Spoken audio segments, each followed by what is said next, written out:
तो ये बताइए कि जब आप अपना कंटेंट क्रिएशन का जो करियर है वो जब आप शुरू कर रहे थे तो सबसे बड़ा स्ट्रगल क्या था आपकी लाइफ में? हाँ, सबसे बड़ा स्ट्रगल ये था कि तुम तो मुस्लिम हो। ऐसे घर पे आके ताने मारना और लड़ना, ऐसा भी हुआ था। Just I am asking because आप यू आर अ मुस्लिम। तो आपको नहीं लगता कि इन्फ्लुएंसिंग जो है या फिर ब्लॉगिंग जो है या मार्केटिंग जो है वो हिजाब में रहते हुए भी की जा सकती है? लेकिन मतलब मेरा ये मानना है कि सबकी अपनी पर्सनल चॉइस होती है और किसको कैसे रहना है वो खुद से डिसाइड करता है। तो अगर मुझे कोई ड्रेस पसंद आ रही है तो उसको लेते वक्त मैं ये नहीं सोचती कि यार मैं तो मुस्लिम हूँ, क्योंकि उस ड्रेस पे ये तो लिखा हुआ होगा नहीं कि सिर्फ इसको हिंदू लड़कियाँ ही पहनेंगी। ये पॉडकास्ट है और हम चाहते हैं कि हमारे पॉडकास्ट से बातें क्लियर होनी चाहिए। तो मैं बस यही जानना चाह रहा हूँ कि जिस तरीके से आप वीडियोस बना रही हैं यही वीडियोस और जो काम आप कर रही हैं यही काम एक हद में रह के और एक हिजाब वगैरह में रह के किया जा सकता था। आपको किसी ने बताया नहीं कि कैसे फॉलो किया जा सकता है दीन को? या फिर मेरा हमेशा से ये है कि मुझे जो करना है मैं खुद से सोचती हूँ, मुझे जो अच्छा लगेगा मैं वही करूँगी। और बाकी मेरा अल्लाह में विश्वास है तो बस मैं मन से मानती हूँ। ये नहीं है कि मुझे ये भी फॉलो करना है वो भी फॉलो करना है, बस मेरा पर्सनली ये सोचना। आजकल की जो यंग जनरेशन है उसे एक बीमारी है और वो बीमारी है सो कॉल्ड लव। इस दुनिया का सबसे ख़राब और सबसे गंदा काम है इश्क और लव करना।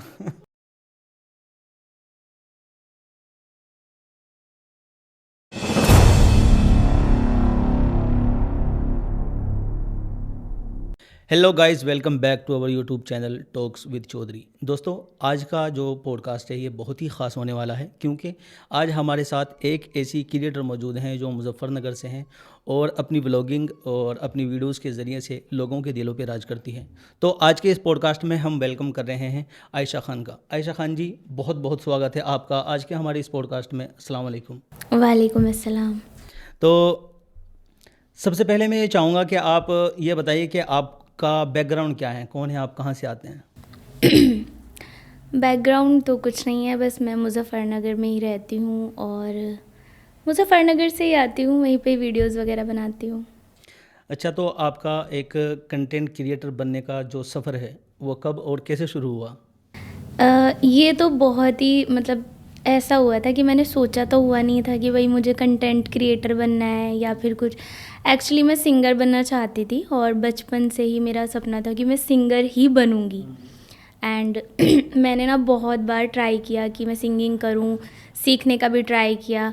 फिर मुझे लगा कि इसमें ना बहुत ज़्यादा कंपटीशन है और शायद मैं नहीं कर सकती, उसके लिए बहुत टाइम चाहिए था। अच्छा, तो सिंगिंग आपने कब स्टार्ट करी थी और कहाँ तक गए थे आप सिंगिंग में? सिंगिंग में मैंने सिर्फ स्टार्ट किया, मैंने स्टेज शो किए थोड़े बहुत और ख़ुद से गाने गाए, एक दो गाना बना के मैंने अपलोड भी किया था। अच्छा रिस्पांस भी आया, लोगों ने पसंद भी किया, लेकिन उसमें बहुत ज़्यादा टाइम चाहिए था और मुझे थोड़ा सा मतलब टाइम की प्रॉब्लम थी। मैं चाहती थी कि मैं जल्द से जल्द अर्न करना स्टार्ट कर दूँ, लेकिन उसमें इतनी जल्दी नहीं हो पा रहा था ना।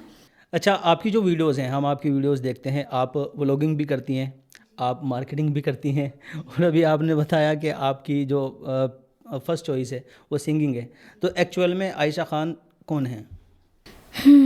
फ़िलहाल तो अब सभी लोग मुझे इन्फ्लुएंसर ही कहते हैं, लेकिन अगर मैं सच बताऊँ, मैं सिंगिंग को बहुत ज़्यादा पसंद करती हूँ और मन से मैं खुद को सिंगर ही सोचती हूँ क्योंकि मेरा बचपन का सपना सिंगिंग करना ही था। बट हाँ, अब मैं भी मानने लगी हूँ कि हाँ मैं इन्फ्लुएंसर बन चुकी हूँ, लोग जब कहते हैं तो। अच्छा, तो आप जैसे फर्स्ट चॉइस आपकी सिंगिंग है और आप अपने आप को सिंगर ही मानती हैं, तो पसंदीदा सिंगर कौन है आपका? मैं एक का नाम लेने वाली हूँ।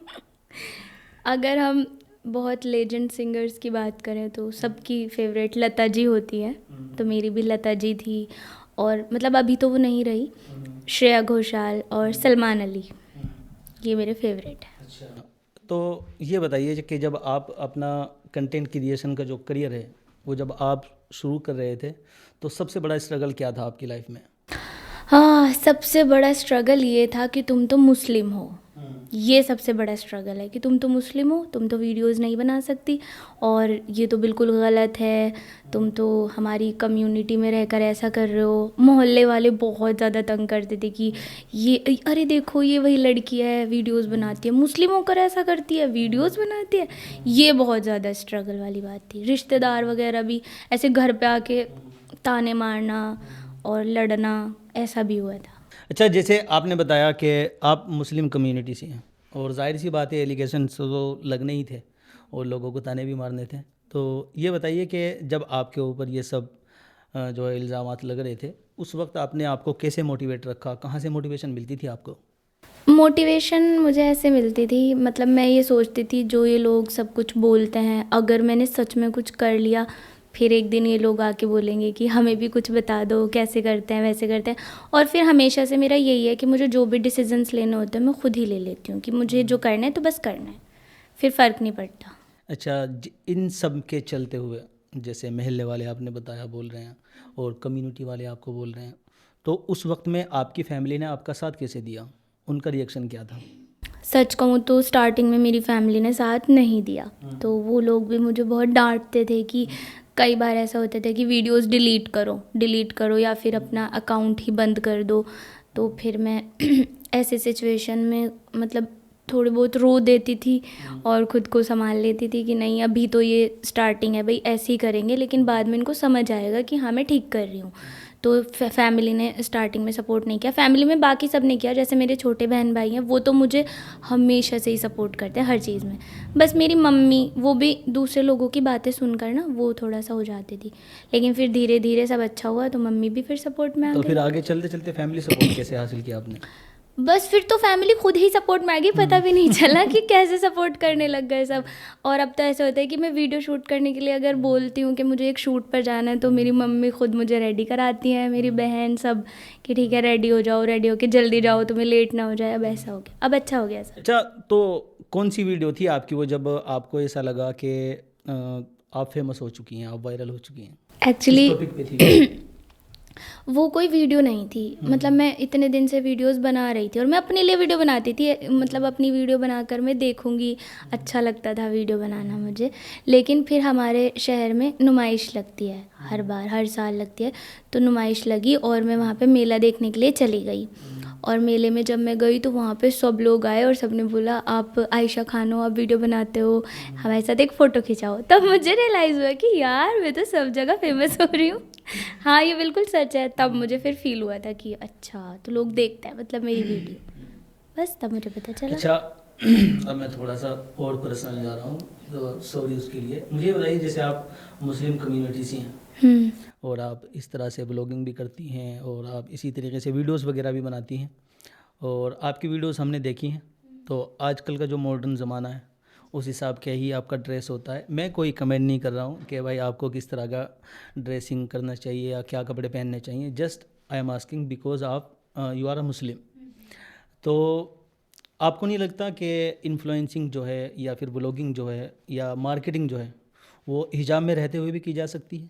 हाँ बिल्कुल की जा सकती है। तो फिर आप और बताइए कि बहुत सारी ऐसी इन्फ्लुएंसर्स हैं भी जो मतलब हिजाब में रह के करती हैं, वीडियोस बनाती है, लेकिन मतलब मेरा ये मानना है कि सबकी अपनी पर्सनल चॉइस होती है और किसको कैसे रहना है वो खुद से डिसाइड करता है। तो अगर मुझे कोई ड्रेस पसंद आ रही है तो उसको लेते वक्त मैं ये नहीं सोचती कि यार मैं तो मुस्लिम हूँ, क्योंकि उस ड्रेस पे ये तो लिखा हुआ होगा नहीं कि सिर्फ इसको हिंदू लड़कियाँ ही पहनेंगी या कोई और धर्म की पहनेंगी, मुस्लिमों के लिए नहीं बनी।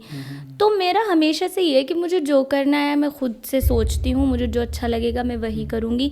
और बाकी मेरा अल्लाह में विश्वास है तो बस मैं मन से मानती हूँ, ये नहीं है कि मुझे ये भी फॉलो करना है वो भी फॉलो करना है, हिजाब के बगैर मैं बाहर नहीं जाऊँगी, अगर हिजाब नहीं पहना तो मैं मुस्लिम नहीं रहूँगी। बस मेरा पर्सनली ये सोचना है। नहीं, मैं वो कह नहीं रहा आपसे, या मैं कोई नहीं होता किसी को कोई कुछ सर्टिफिकेट देने वाला कि कौन क्या है और कौन मतलब क्या कर रहा है, क्योंकि ये पॉडकास्ट है और जी हम चाहते हैं कि हमारे पॉडकास्ट से बातें क्लियर होनी चाहिए। तो मैं बस यही जानना चाह रहा हूँ कि जिस तरीके से आप वीडियोस बना रही हैं, यही वीडियोस और जो काम आप कर रही हैं, यही काम एक हद में रह के और एक हिजाब वगैरह में रह के किया जा सकता था। लेकिन आपने आज का मॉडर्न ज़माना चुना, तो क्या मतलब आपको किसी ने बताया नहीं कि कैसे फॉलो किया जा सकता है बहुत वीडियो सारे को? मुझे कमेंट्स आते हैं कि भाई तुम मुस्लिम हो और तुम ऐसा कर रही हो, तुम वैसा कर रही हो। हम्म, तो मतलब मैं अकेली नहीं हूँ जो मुस्लिम है, ऐसा कर रहे हैं वैसा कर रहे हैं। अब ज़माना इतना मॉडर्न हो रहा है, जैसे माहौल में रहते हैं वैसे हो जाते हैं। हम्म, तो मेरी फ्रेंड्स और मेरे दोस्त ज़्यादातर ऐसे ही हैं जैसी मैं हूँ, तो मैं भी उनके जैसी ही हूँ, वो मेरे जैसे है। मैं ऐसे लोगों के साथ ज़्यादा कनेक्ट भी नहीं रही कि जो हिजाब में रहते हैं। मेरी मुस्लिम दोस्त भी हैं, बट वो भी ऐसी नहीं है कि बहुत ही पर्दा करेंगे ये वो, ऐसा नहीं था। हिंदू दोस्त ज़्यादा है मेरे।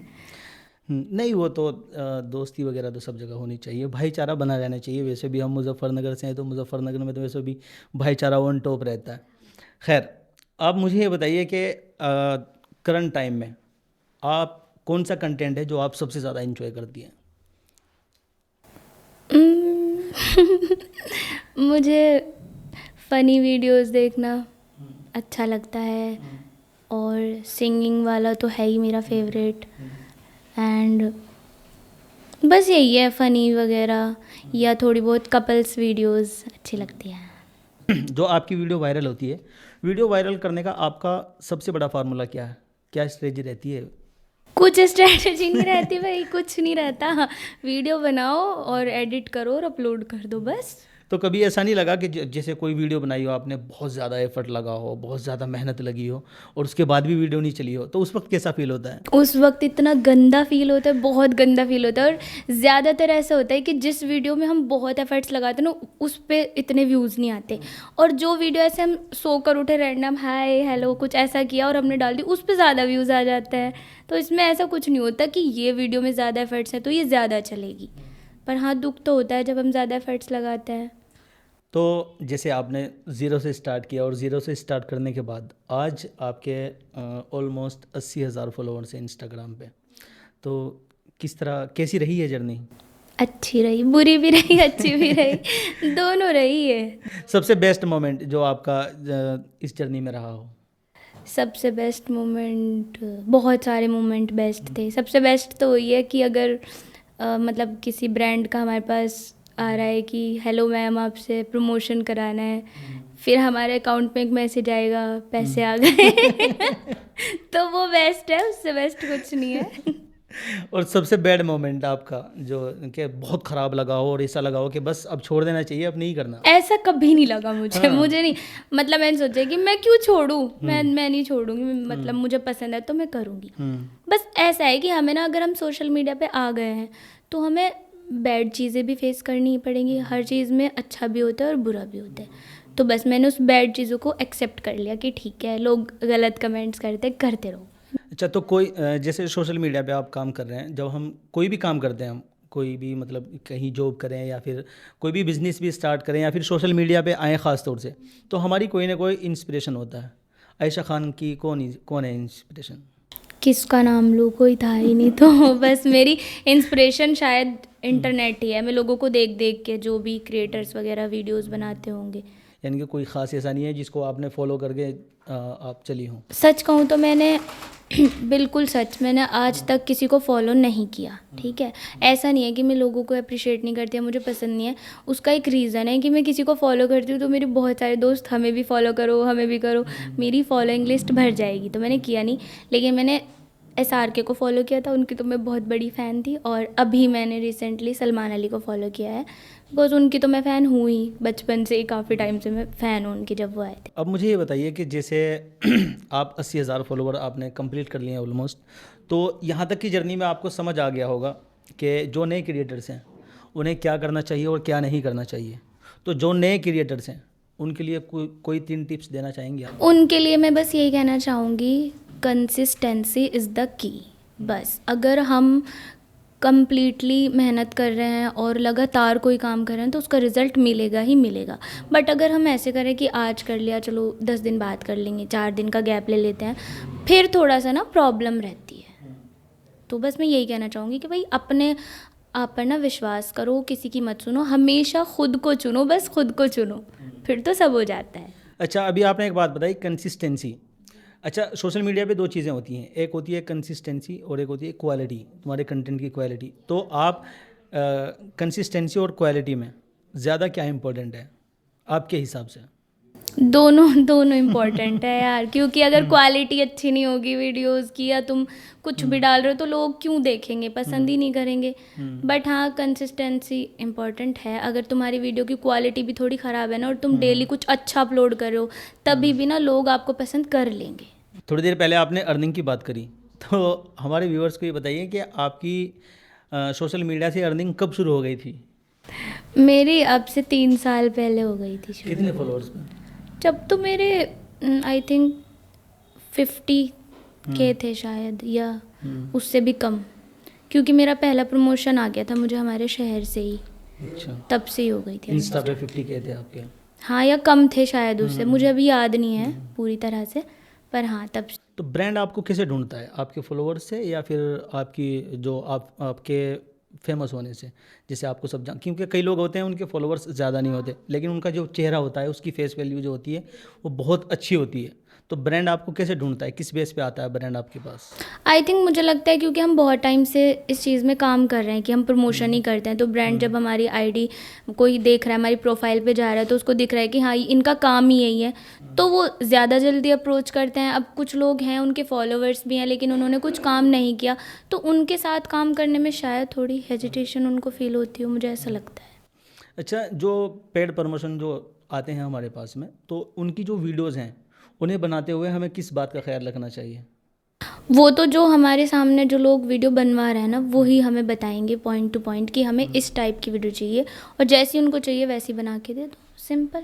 अच्छा, तो इंस्टाग्राम पे जैसे 50,000, 1 लाख या 10 लाख फॉलोअर्स हो जाते हैं, तो क्या इंस्टाग्राम भी यूट्यूब की तरह खुद से पैसे देता है या फिर वहाँ से आप पेड प्रमोशन से ही कमा सकते वहाँ से तो सिर्फ पेड प्रमोशन ही है। शायद एक और चीज़ है, अगर आपके फॉलोअर्स ज़्यादा ही बढ़ जाते हैं, लाइक मिलियंस में हो जाते हैं, तो सब्सक्रिप्शन वगैरह का एक ऑप्शन रहता है, उससे आप अर्न कर सकते हो। आई थिंक इंस्टाग्राम, देखो मेरी तो नहीं कोई अर्निंग हुई है इंस्टाग्राम से कि पर्सनली वहाँ से कुछ आता है, ऐसा नहीं हुआ। अच्छा, जैसे आपने बताया कि मतलब आपको नेगेटिव कमेंट्स आते रहते हैं। अब जब नेगेटिव कमेंट्स आते हैं हमारी वीडियोस पे या फिर हम कहीं पे बैठे हुए हों, तो आदमी की मेंटल हेल्थ जो है ना थोड़ी बिगड़ने लगती है। तो आप अपने आप की जो मेंटल हेल्थ है कैसे सही रखती हैं उसको? पहली बात तो ये है कि भाई जब सोशल मीडिया पे हैं तो बैड कमेंट्स तो आएंगे ही, ठीक है, ये तो लिख के रख लो। दूसरी बात यह है कि क्या ज़रूरत है बैड कमेंट्स पढ़ने की, पढ़ो मत कोई कमेंट, वीडियो डालो और भूल जाओ। सबसे अच्छी हेल्थ रहेगी फिर हमारी। मैं तो ऐसी करती हूँ। अच्छा, जो आजकल की जो यंग ऑडियंस है उनके लिए आपका क्या मैसेज होगा, अगर वो सोशल मीडिया पे आना चाहें, व्लॉगिंग या मार्केटिंग या फिर इसी तरीके से सिंगिंग वगैरह कुछ भी करना चाहें?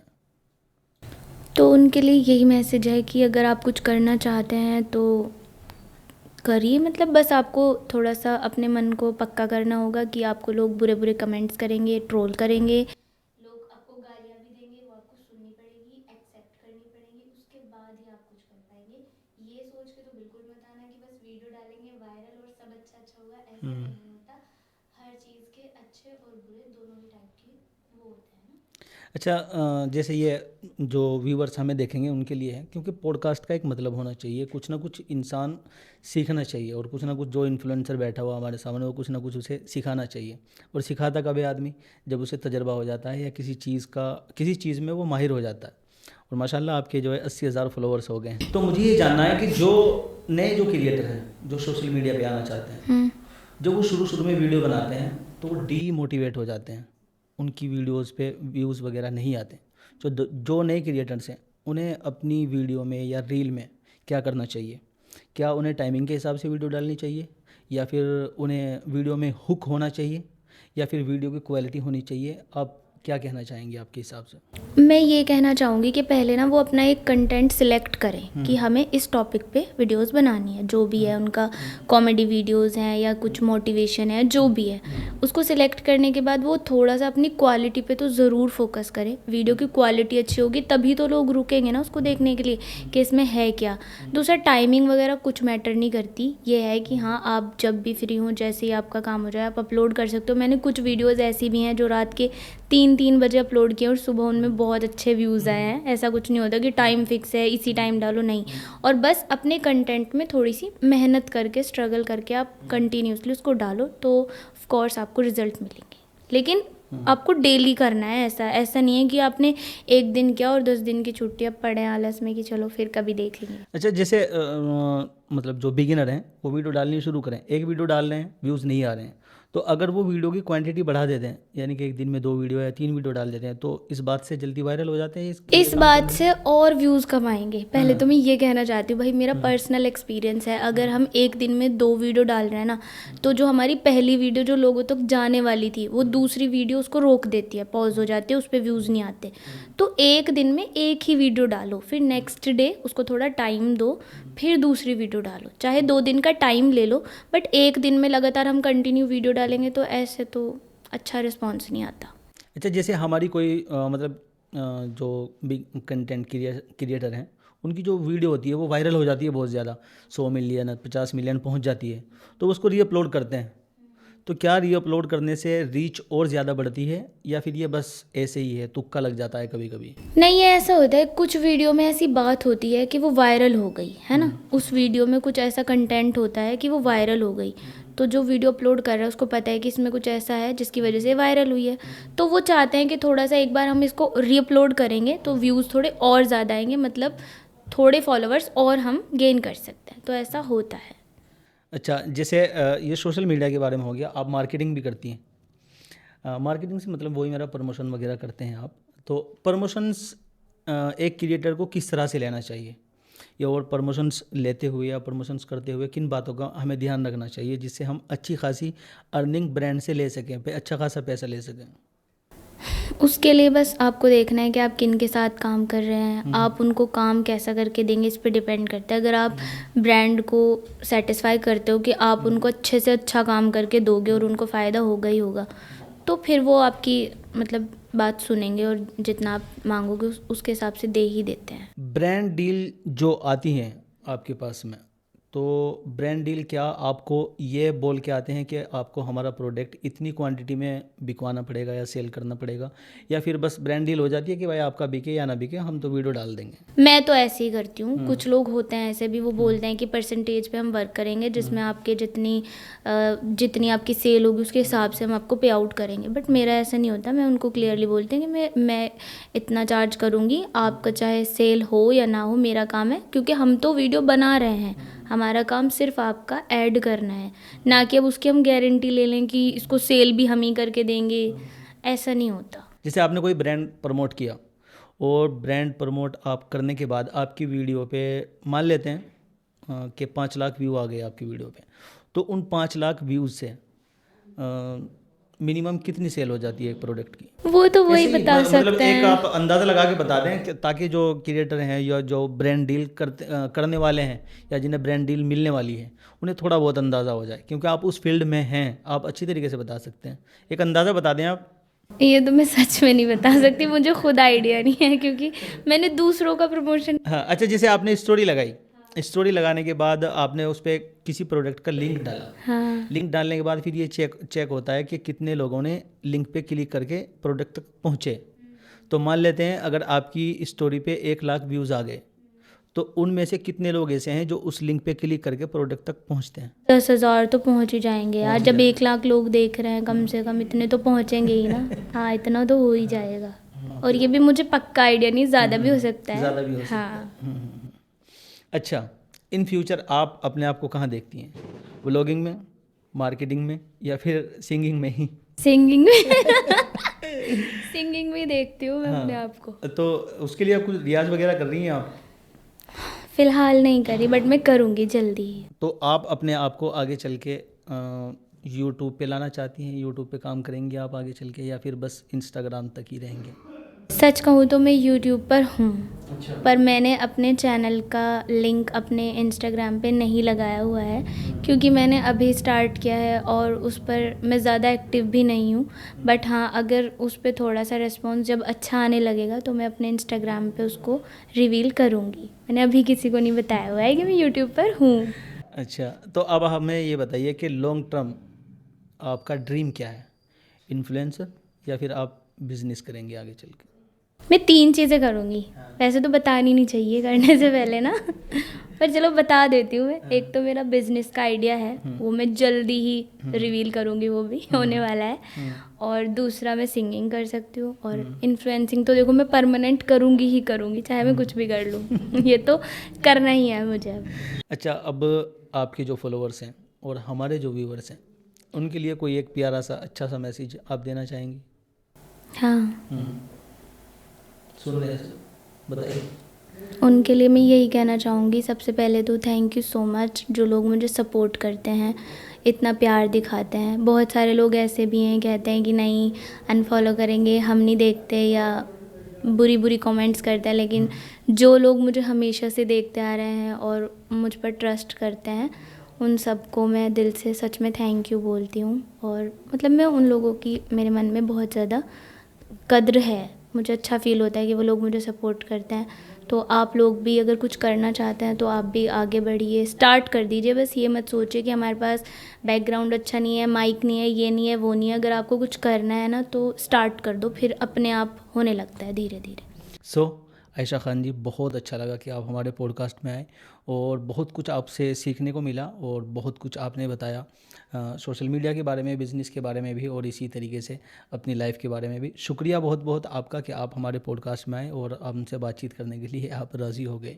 तो दोस्तों, उम्मीद है कि ये पॉडकास्ट आपके लिए बहुत अच्छा रहा होगा और इस पॉडकास्ट से आपको बहुत कुछ सीखने को मिला होगा सोशल मीडिया के बारे में, और रील वायरल कैसे करते हैं, इसी तरीके से बहुत कुछ इस पॉडकास्ट में बताया गया है। तो अगर आप यहाँ तक आ गए हैं तो वीडियो को लाइक कर दीजिए, एक प्यारा सा कमेंट ज़रूर करके जाना और बताना कि इस वीडियो में आपको सबसे ज़्यादा अच्छी चीज़ क्या मिली। मिलते हैं इंशाल्लाह अगली वीडियो में नई बात के साथ, नई शख्सियत के साथ।